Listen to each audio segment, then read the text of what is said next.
I always wondered how music recognition works. Like, how can a tiny app recognize a song in a room full of noise? Is that magic, algorithms, or something I'm too curious about? So, I read articles, watched explanations, and scrolled through forums, and so I did one thing that made sense: implementation.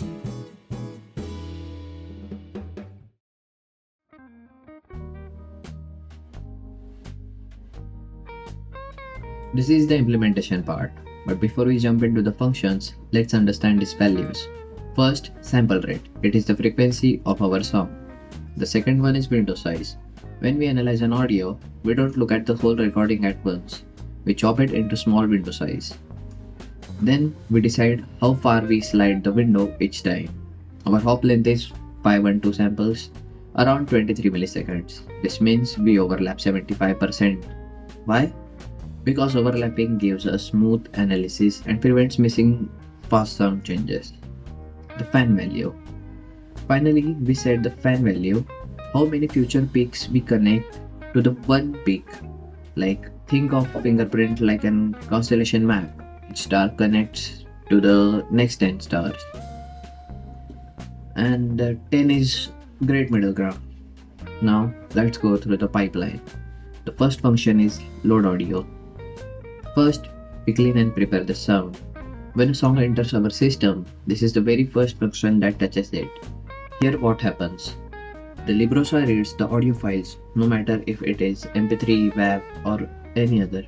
It converts it into mono, because we don't need stereo for fingerprints. It resamples the song, so every track follows the same rules.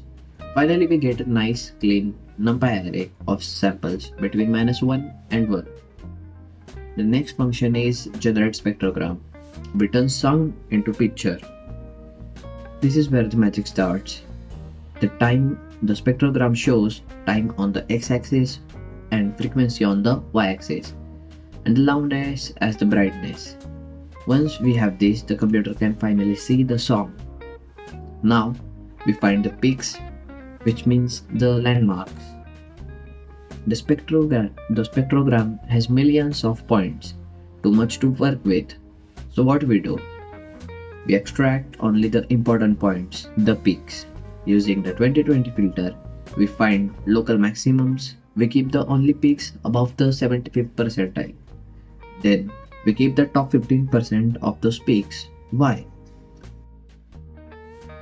Because the loud unique peaks survive background noise and are consistent across recordings. Songs goes from 10 million spectrograms to the 10,000 points. This is a huge reduction and it saves a lot of time with the same identity of the song. And the fourth one, generate hashes.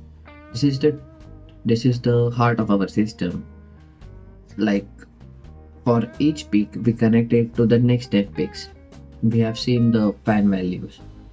We store that hashes along the time the anchor peak occurs.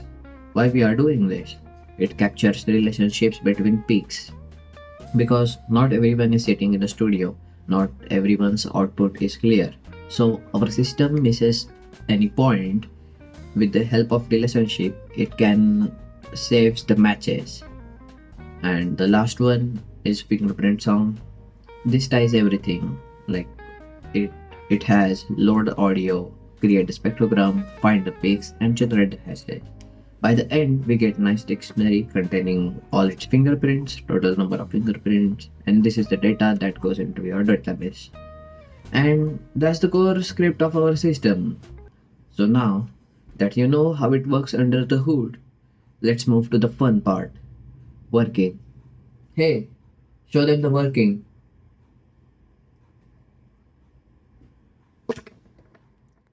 How much money you got? A lot. How many people that died? A lot.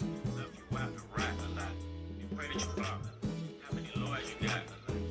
Times you got shot a lot. How many shot a lot? How many times did you?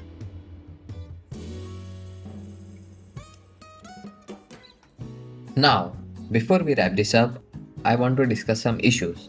First, we are using NeonDB for the storage.